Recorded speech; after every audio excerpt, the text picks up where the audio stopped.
탈모는 우리 생명에는 관계는 없어요. 그러나 우리의 삶의 질을 많이 좌우하죠. 서양인들이 우리보다 굉장히 머리숱이 많대요. 우리보다. 근데 빨간 머리인 경우는 숱이 우리보다 적다고 그래요. 그래서 백인들, 다음에 이제 우리가 황색인종들이 이제 적은 걸로 나타나 있는데, 보통 우리의 머리숱이 10만 개가 좀 채 안 된다고 그러죠. 서양인들이 11만 개가 넘는데요. 하루에 한 100개 이내에서 빠지는 것은 정상적인 과정인데, 어느 날 우리가 이제 머리를 감다 보면 많은 머리가 숱이 빠져서 세보지는 않았지만 과거와 좀 달라라고 느낄 때는 상당히 많이 빠진다고 할 수 있고, 특별히 우리가 빠진다고 할 때는 이게 굵은 모발이 있잖아. 이게 빠지는 걸 말해요. 작은 이제 지금 자라고 있는 작은 모발들이 빠짐보다도 굵은 모발들, 이것들이 이제 모낭과도 관계가 돼요.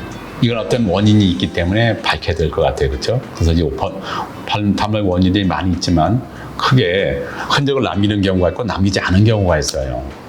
흔적을 남기는 경우들은 모낭의 이상이지만, 그렇지 않은 경우에 일반적인 탈모의 원인을 세 가지로 나눠봅니다. 대머리형이 있어요.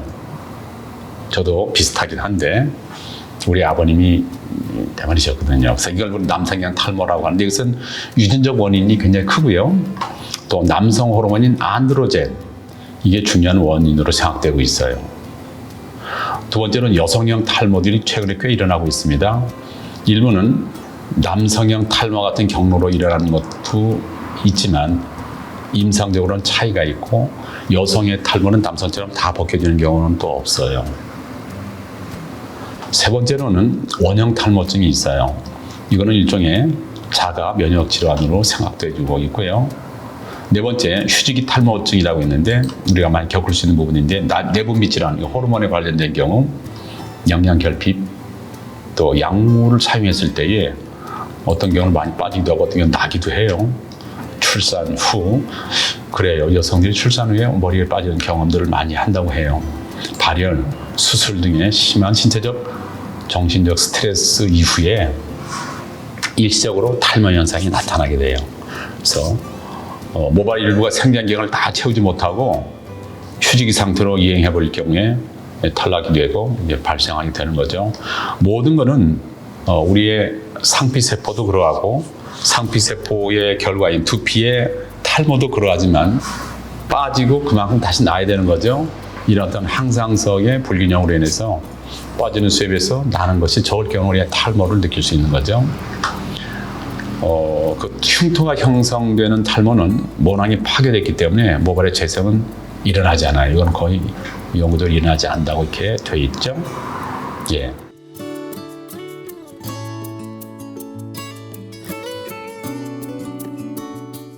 우리의 두피, 우리 피부에도 그렇지만 털이 나 있는 그 밑에 모낭이 있어서 거기에 이제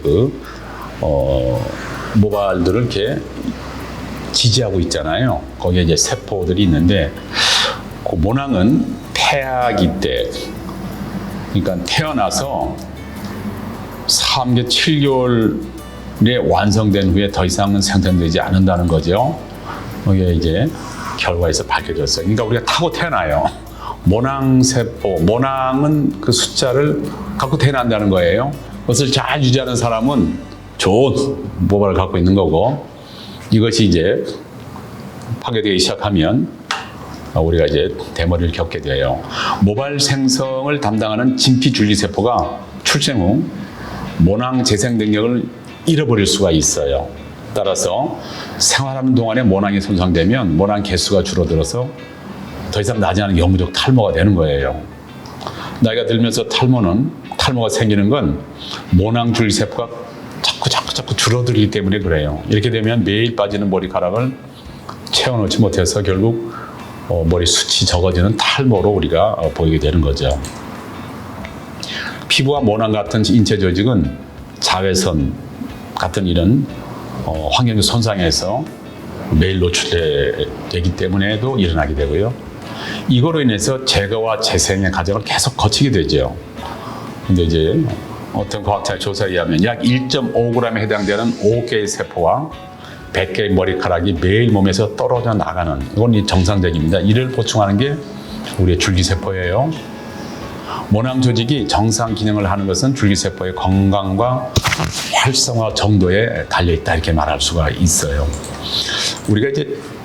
우리가 생활하는 공간을 보게 되면, 침대 주변이나 안방에 보게 되면 계속 우리의 모발들이 떨어지는 걸 볼 수가 있고요. 또 우리의 몸에 많은 가루가 있죠. 각질화된 가루들이 많이 있는 걸 볼 수가 있어요. 이런 것들이 약 하루에 1.5g 된다는 거죠. 그래서 매일 5개의 세포가 떨어져 나가고 또 새롭게 만들어지고 100개의 머리카락이 떨어져 나가지만 다시 재생이 되고, 그러나 모낭이 파괴되면 이건 이제 되지는 않고요. 이것을 우리가 볼 수 있습니다.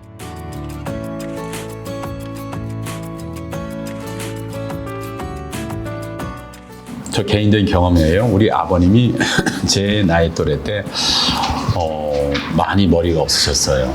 그래서 저는 그 후에 머리에 자극이 가지 않는 샴푸라든지 머리 관리를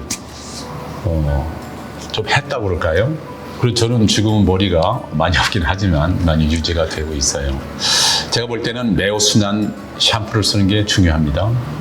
머리의 두피 마사지도 중요해요. 또 우리가 영양적으로 신선한 야채나 과일, 또 결핍되지 않도록 단백질 같은 게 계속 들어갈 수 있는, 우리의 스트레스나 영양 스트레스나 건강 스트레스나 일로 인한 스트레스에서 좀 벗어나고 쉴 수 있으면서 영양적으로 보충해주는 일반적인 건강 생활을 유지할 수 있는 그것이 우리 두피에는 굉장히 중요하다고 생각을 하고요. 누군가는 모르지만 어떤 연구자는 또 연구를 하겠죠. 죽은 모낭세포를 살릴 수는 없는가, 새롭게 모낭세포를 또 일으킬 수는 없을까 하는 연구들도 있을 수 있다고 생각을 해요. 예, 고맙습니다.